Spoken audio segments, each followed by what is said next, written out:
Okay, the rematch for Alexander Usyk versus Tyson Fury, 21st of December. That gives both men 5 months, heal up the injuries, get their minds on the task at hand, then get into camp.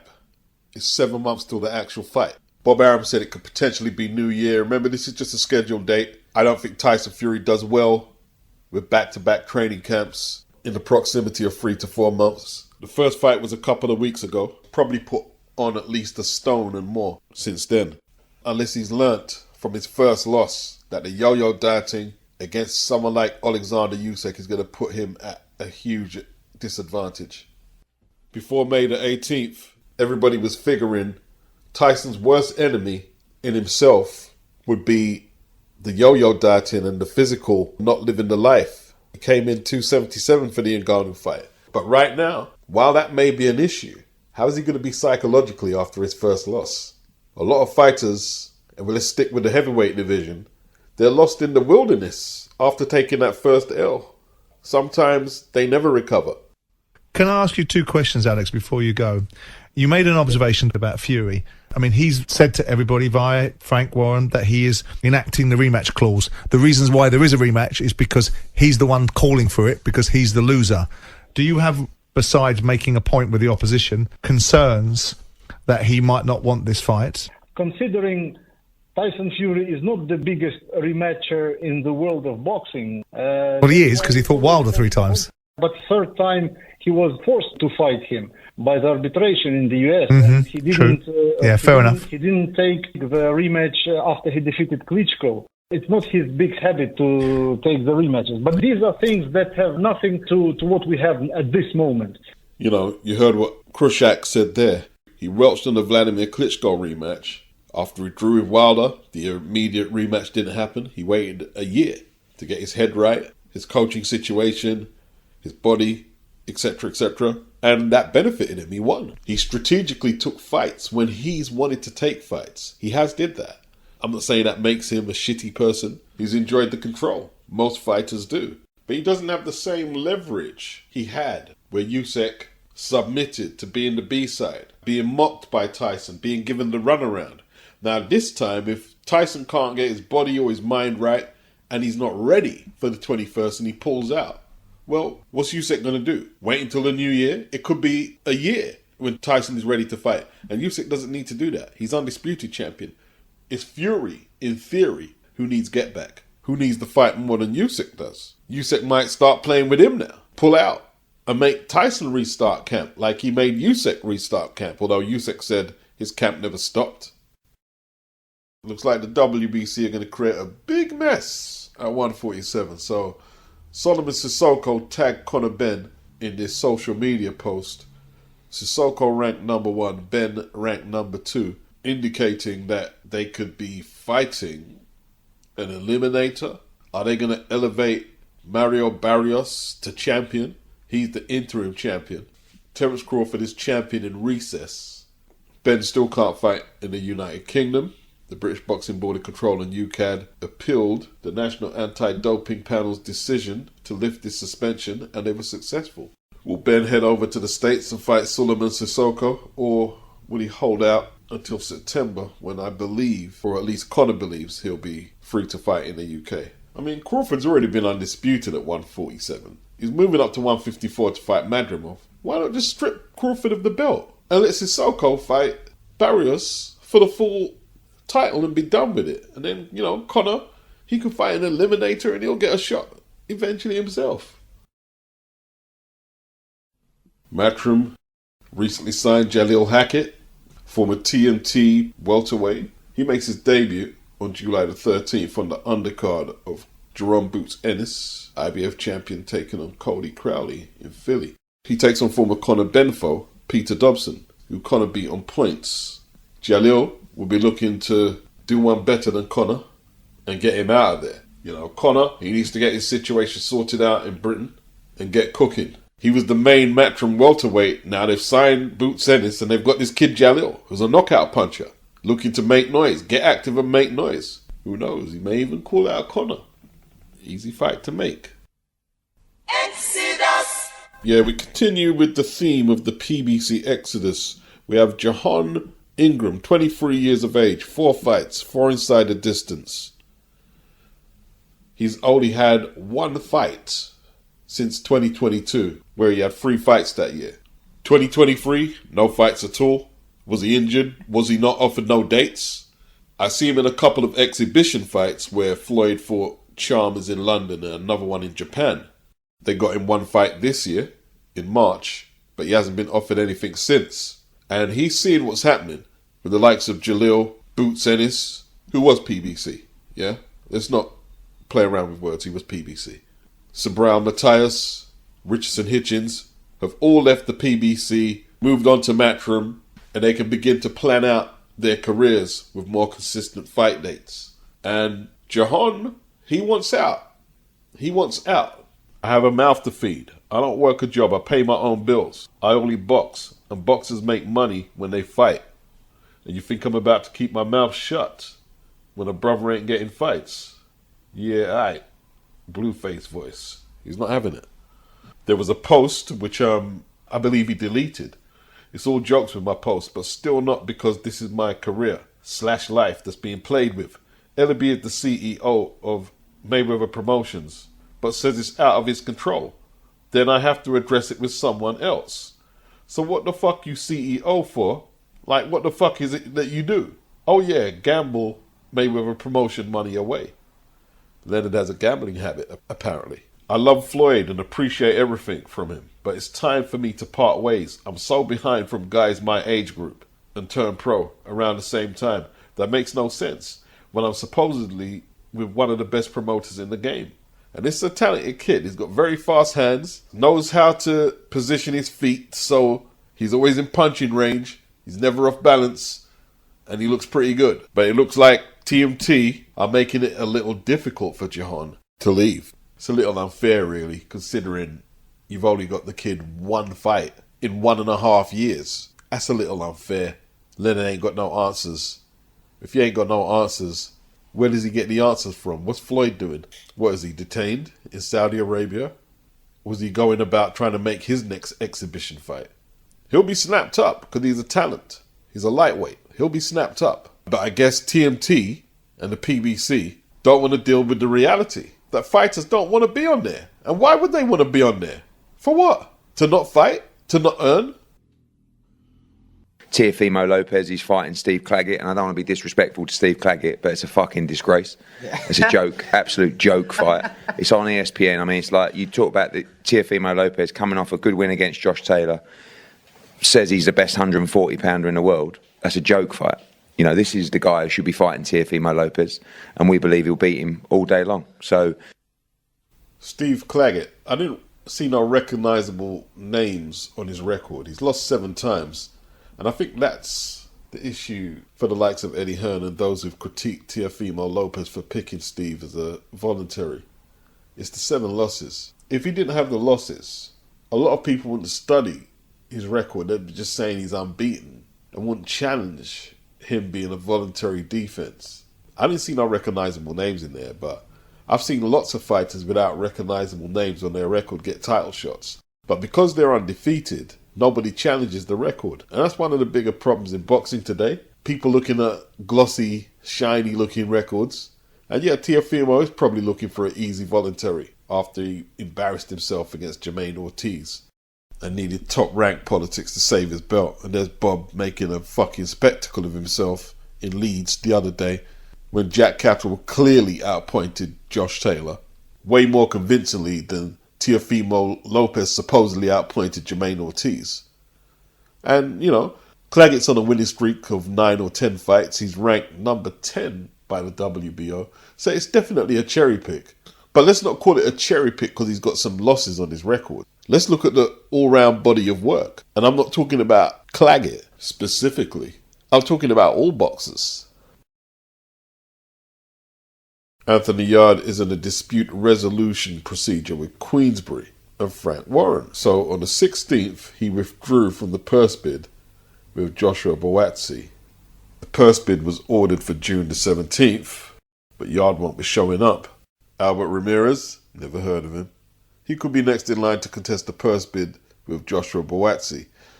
Let's hope this legal situation don't keep Yarde out the ring for too long, because Frank was all Mr. Nice Guy when he was talking about this situation, but he's going to dig his heels in. He's going to dig his heels in. Tunde and Yarde need to strap up their boots and get ready. And I'm not saying they should back down by any stretch of the imagination. This is business. This is something that Frank is used to.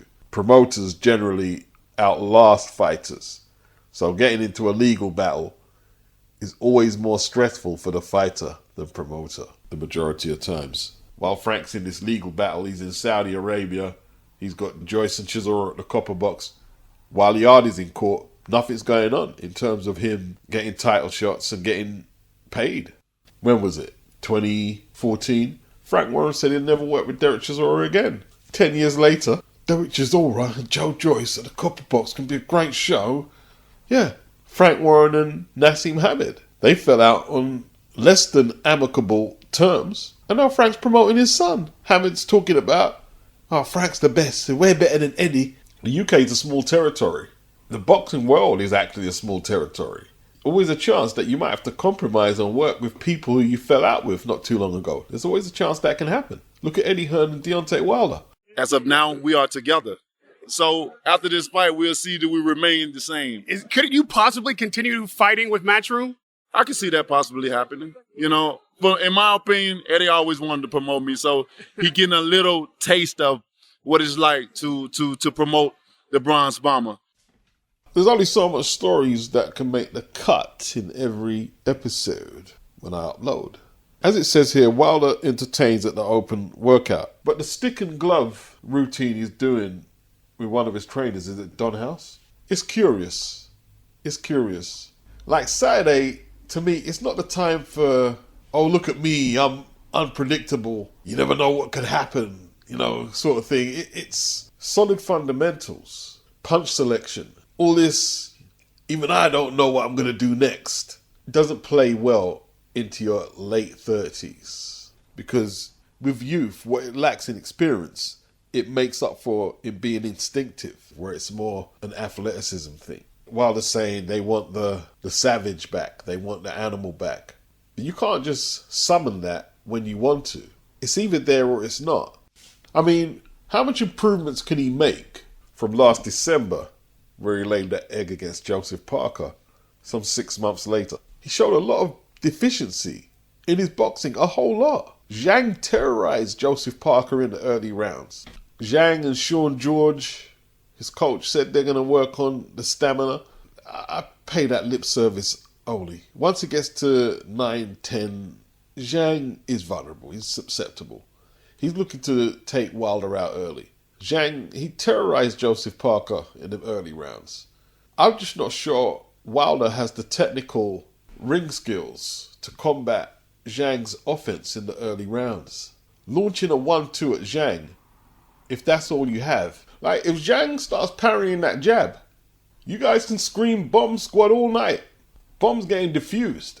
I think the Wilder punching power argument is overrated. And yes, he does hit harder than the average heavyweight, but it's still an overrated argument.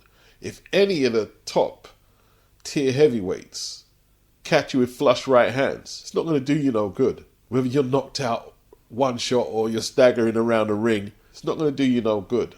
What he was doing with that stick and glove, look how fast and elusive I am, it just looked weird. It looked weird. Wilder needs more fights. That's what I feel. But he's getting paid an awfully big purse Saturday. And nobody, including me, would even dare tell him, nah, you shouldn't take that purse. Of course you should take that purse. But that's what got him beat against Joseph Parker, is the lure of that Saudi bag. Post-fight, Malik said ideally we would need a tune-up to fight someone like Joseph Parker. Well, okay, Parker beat Zhang, but the same would apply for Zhang. If you need a tune-up to fight Parker, you need a tune-up to fight Zhang. I won't mind seeing Wilder win. I've said that already. But this could be the easiest fight on the card. This could be the easiest one. And I'm talking in Zhang's favour. You know, I mentioned punch selection. Like, is he going to keep trying that right hand? Is there a hook? Is there a double jab? Is there an uppercut? Zhang will throw all of these punches to try and get the knockout. And that's going to be the big difference. not power. Boxing IQ. Wilder was saying that the Saudis want him to bring the savage back and that everyone maligned him when he said he wanted to catch a body. I was so judged for saying the wrong thing. I want a body, I'm a savage. So he's almost saying that fans and the media, they took the savage by critiquing him for wanting a body. No, we didn't take the savage away from him. Tyson Fury might have had a hand in it, but, you know, this happens to a lot of boxers. He has heart and he's going to make a fight of it, definitely so. So I look forward to it, but I don't expect him to win. I like Nick Bull. I don't think he's got the skills to deal with Ray Ford. I just don't.